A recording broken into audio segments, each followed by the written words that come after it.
Don't forget to check out and grab one of 3 football game plan books. What Did Football Teach Me? Football, a Love Story, and Stiff Arming Football Myths. You can find these on our website at footballgameplan.com/books.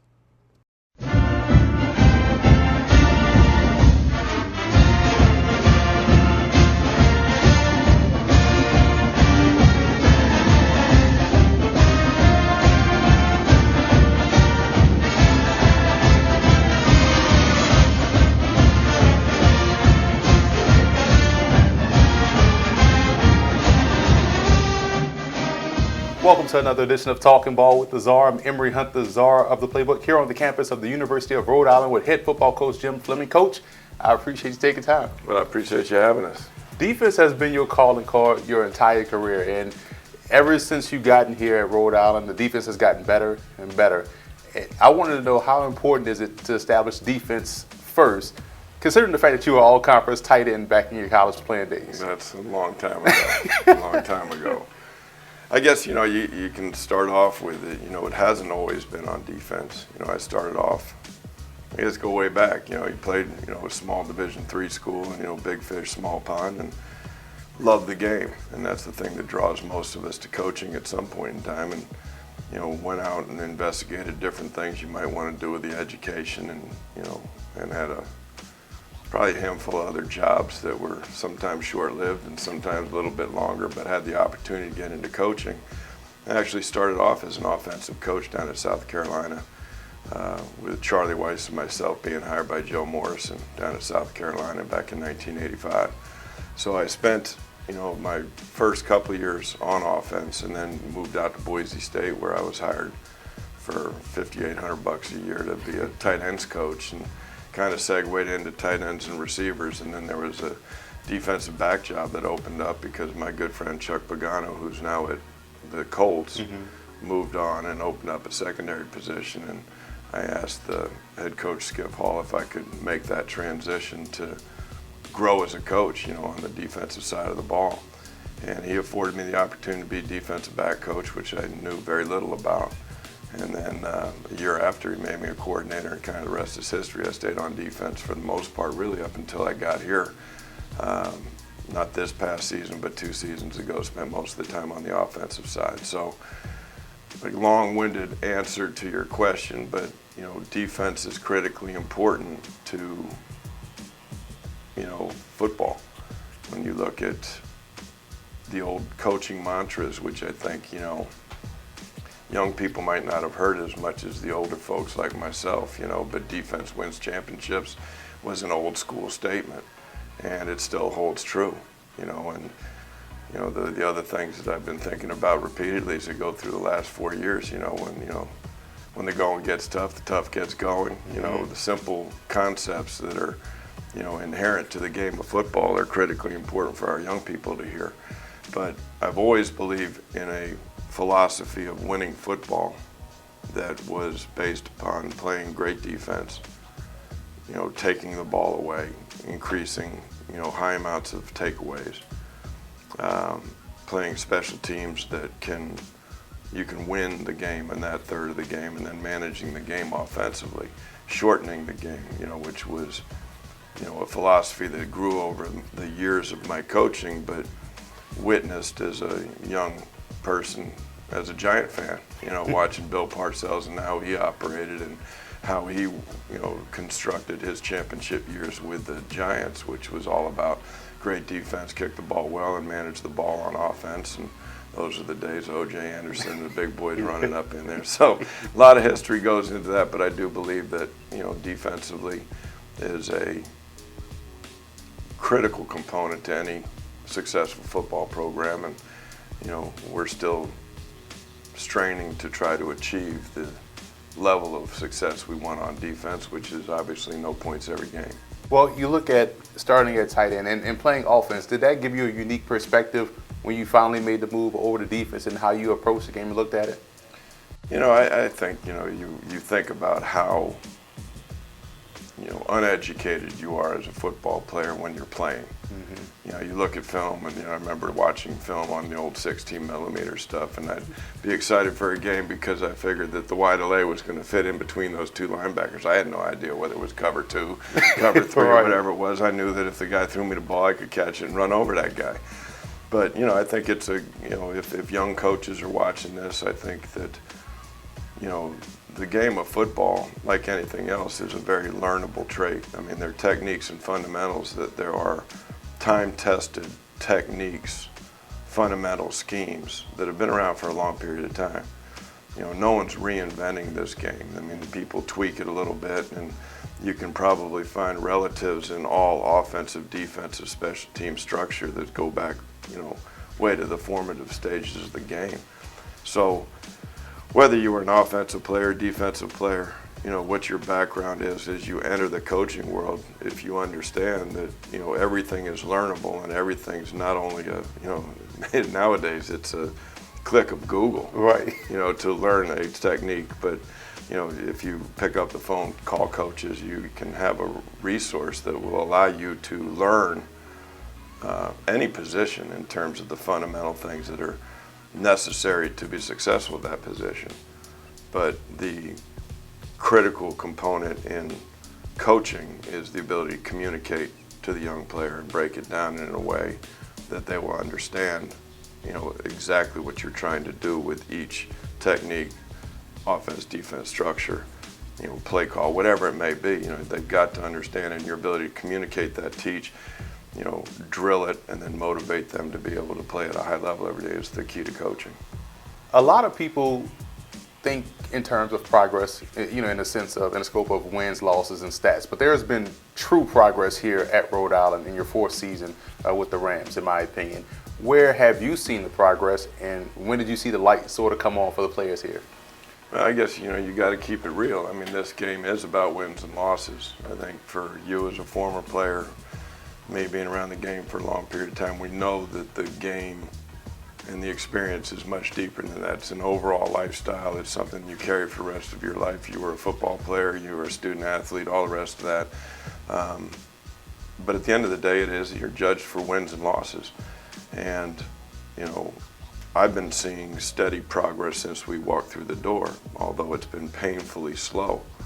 I think we came in 4 years ago with a philosophy that, was time tested. We took the same basic structure we used when I went to Sacred Heart for 1 year and had a miraculous 2 years, with 21-1 in 2 years with a program that never won. I figured, let me just get my hands back on another program. We'll wave that magic wand and we'll go ahead and make the same kind of miraculous recovery. But it's been more of a painstaking process.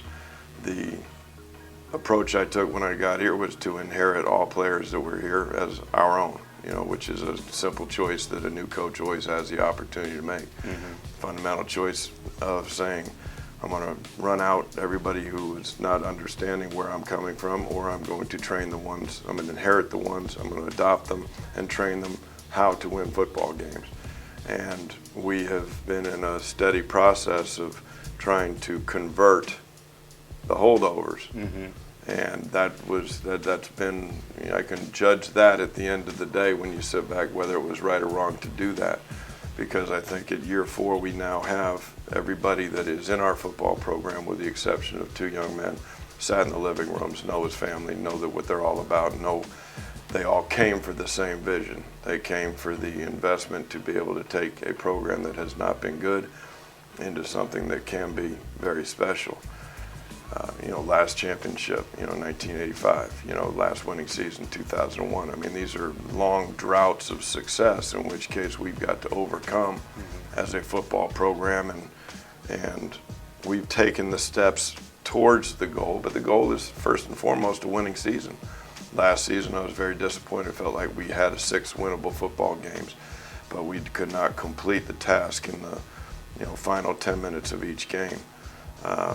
There's been a little bit of carryover through this first part of the year. But when you talk about a measuring of improvement, you see more competitive scores first and foremost. but I've seen it, coming every single year with a competitiveness, a desire, a willingness to adopt the practice habits necessary to bring about winning football. And we're at a point in time where we need to take that final step.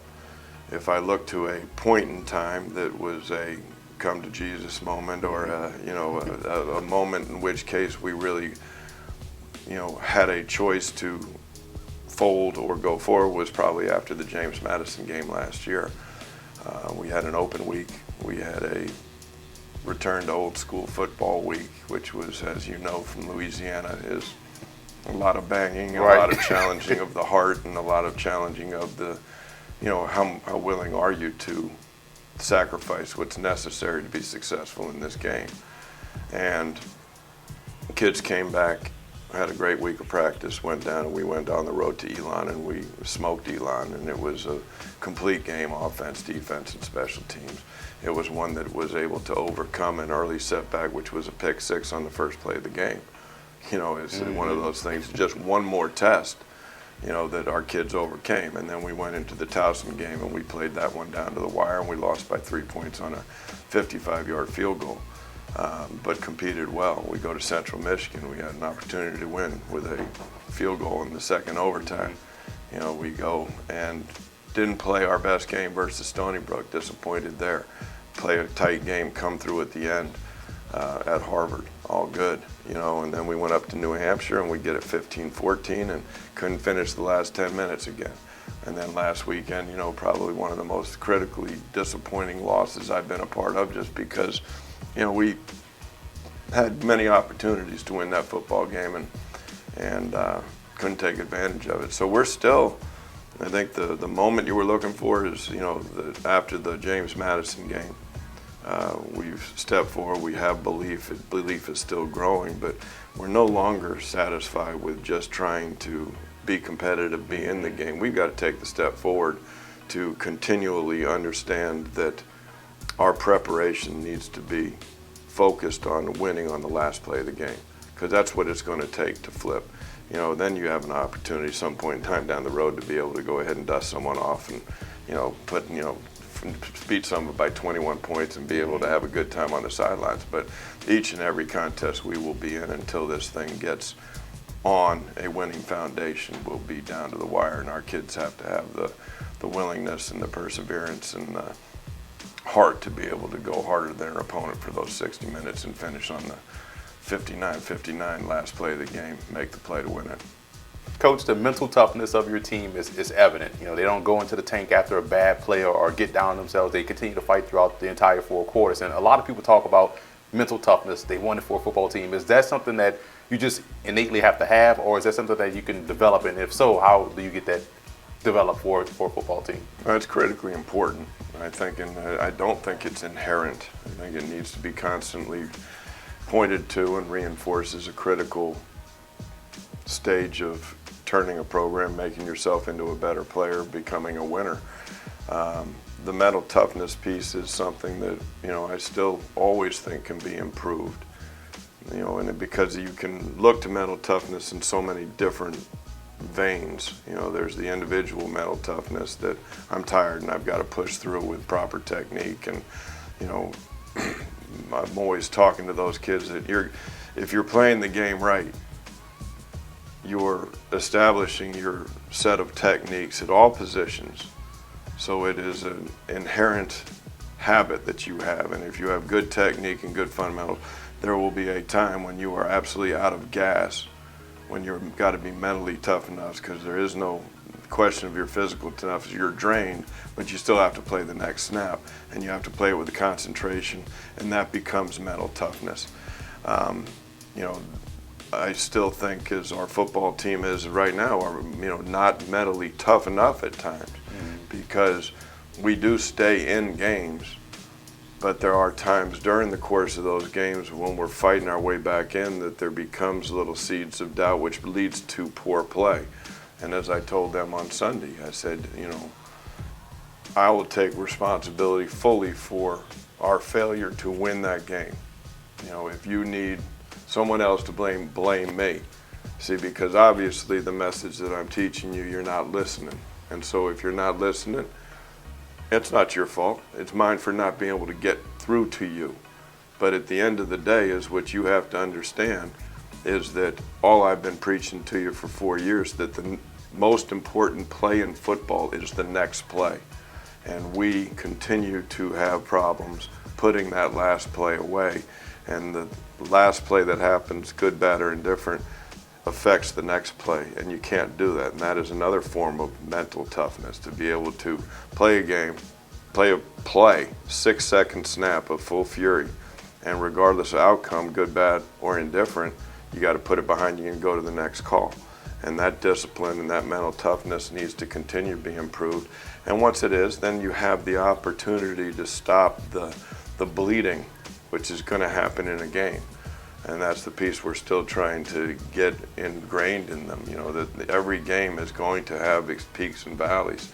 And your ability as a football team to withstand the lows and, sustain the highs, just be able to come back, make your plays and go to the next play and play it effectively, knowing that that next play may be the most important in the game. If you're fully committed, each individual and as a team, to that concept, then you're really just talking about performance, play in and play out, and don't worry about the scoreboard. It'll take care of themselves.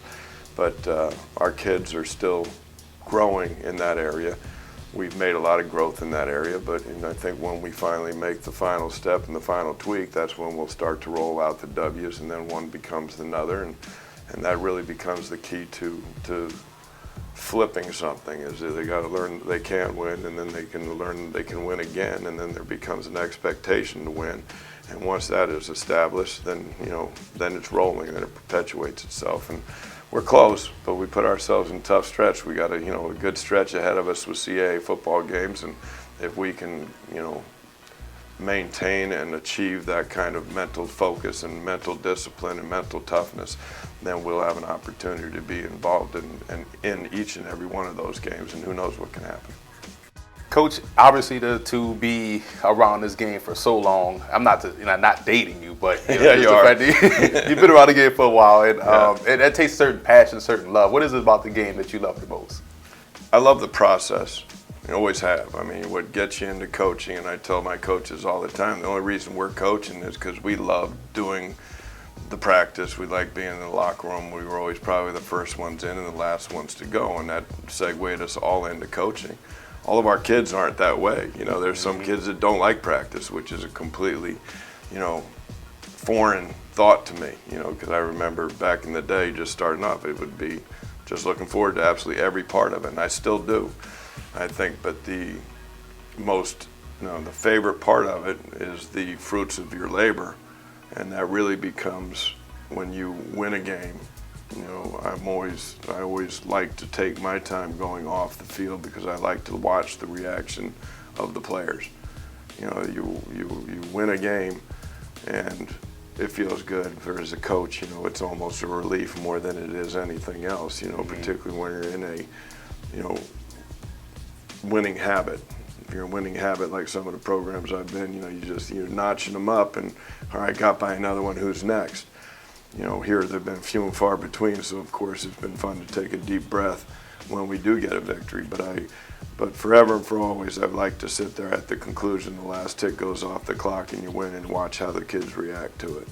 And that is the most rewarding thing to me, because that's what we're in it for, to be able to put forth the effort, put forth the plan, go out and execute, and then, you win a football game. There's an immediate reward for a lot of hard work, and to watch their satisfaction is satisfying to me. Well, what's interesting is that you're in a unique situation because not a lot of coaches get a chance to coach with their son. Your son Will is on staff here. I believe coaches are quarterbacks. How has it been for you to coach your son? It's been good. It's been really good. And I separate the two, I think, very easily because of his talents as a coach. Mm-hmm. I think that's the thing that makes it most easy on me. I mean, it was a deal when, Will has always been a ball guy. I've known him obviously since the time he was born till now. And with our jobs as football coaches, we're away quite a bit. I probably saw a handful of his games through high school and maybe a handful through his college career. There's really not a lot of time you have a chance to watch your own son compete. I had the opportunity to compete against him, which was, unusual, but kind of cool too, when you coached him at Akron when he played, was on defense, and I watched him at Akron play when he moved over to offense, but I was on the other sideline at Kent, and then I was on the other sideline when we played him again at UCF a couple of times, which was, pretty unusual as well. When I got the job, he was already working with Rob Ambrose down at Towson. Had transferred there for his senior year and then got another concussion and had to call it good. But he had a good formative coaching introduction through Rob. Rob was singing his praises, and I immediately said, there's a guy I wanted to hire. You can hire guys for next to nothing. So, he got one of the next to nothing jobs, but was coaching tight ends, did a great job, put an all-conference performer together with Charlie McKeeman. Made a move over to quarterbacks, did a good job with those guys, and now he's calling our plays for the last 2 years, their offensive coordinator, and very bright, young football mind, and really one which, regardless of his last name and bloodline, he's got a very bright future, and as long as we could hold on to him, we'd be very happy. But at some point in time, he's going to have to move on and go do his thing at other places, and I think that there are a lot of people taking eyes watching how the offense has developed. It's been very good. But on a personal level, it's cool. It's very cool. It's your son, but it's kind of separated when you get to work. He's just like the rest of my guys. They're all my sons and brothers in that staff room. But it is awful nice, that his mother's probably staying with me just because now I have the son on staff. Because if not, she might have said, "Heck with this" a long time ago. No, but all kidding aside, it's been very good, and it's interesting to watch, knowing the personality go through the strains of coaching. It's not an easy position. I remember as a coordinator many times sitting there saying, "Man, just give me a position to coach so I could get this heat off my back." Certain people can handle it, and Will can, doing a nice job, and we just got to continue to grow our offense and try to get ourselves into the 28 to 30 point range, and we'll be rocking. Coach, we remember a time when you probably saw 6 schools on television, heard about another 2. You had the late night whack game, probably BYU against somebody crazy like that. But now I feel like the country has gotten smaller. Kids have a ton of options now. I feel like everyone is streaming their games online, so kids are more informed, and now they're making more informed decisions. And when you look at this campus, it's a beautiful facility, beautiful campus. Why would a student athlete choose Rhode Island? It's a great question. I mean, there are many choices. Right now, if you're making a decision with NCAA, let's say, to go to the place with the biggest and best stadium, you're not coming to Rhode Island. We're going to build that based upon the shoulders of the people that come in here. Rhode Island's not for everybody, and that's something. This is the challenge. The challenge is that we have to find the right kind of person that wants to come in here and to be able to establish a winning culture and establish a championship tradition. Now we've got 4 years in with 4 years of guys right now that are growing towards that. So this next crew that comes in will be adding to the foundation of what we've already built. But what you find, and why the University of Rhode Island, is because you're going to get coached. You're going to get coached to your highest level. You're going to get coached to your highest ability. We are going to put together a premium football experience for anybody who wants to come join us. We coach you hard. We coach you with passion.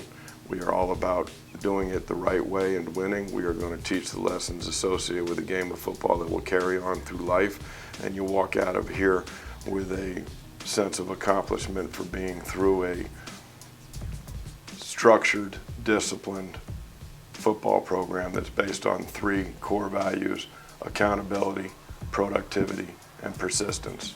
Those 3 core values will be able to take you through in life and allow you to succeed in anything you choose, and hopefully you're good enough to be able to succeed at the game of football and get paid to do it, which is everybody's dream as they walk through. But you're doing those things with a football experience, enjoying a campus, as you've already mentioned, that's second to none. You've got an academic reputation up on this beautiful campus that is, just skyrocketing. You've got a region of the country that is beautiful as well. If you do like beaches and you do like sand and you like the surf, then there really is no other choice. If you like the city life, you're sitting there in Providence is 20, 30 minutes up the road. You got Boston an hour and a half. You got New York, 2.5. You got Hartford 2 hours. So there's so many good positives with the football experience, the education, the postgraduate opportunities that are available to our kids, and the overall general experience of just playing football at Rhode Island's great. But like I said, it's going to take a special kind of kid, and a kid who wants to come in here and take what we have and then earn what we get to make it better. I mean, I've got big plans for what could be done here. I think that we could make this the premier football facility in not only the Northeast but the country, because we are unlimited in terms of space. We just have to go ahead and put together a string of wins which can get the investment necessary from the state, from the boosters, from the school, to be able to say this is where we want to go. And I do believe that at the University of Rhode Island we should look at a model that was represented by Villanova, national champions in basketball. That's what we're choosing to go for here in our basketball program. And at Villanova, it's the national championship in football. And Villanova's been able to achieve both at the highest level in basketball and the FCS level in football. And I see no reason why we couldn't do the same thing here at URI. Look, you could obviously tell I'm all in on this program. I wore my blue shirt because Yeah, man. I knew I'm all in with the Rhode Island It's all Rams. good. I appreciate the fact that you are a builder. You've done a great job here. I think you've done a phenomenal job in taking this program and elevating the profile of what it can be and what it should be. And I just really appreciate you taking time today. I know it's your bye week, off week. You guys are hectic. It's hella busy. But definitely appreciate you taking time. Wish you the best of luck. Thank you. Coach. Appreciate it. Thank you. All right, well done.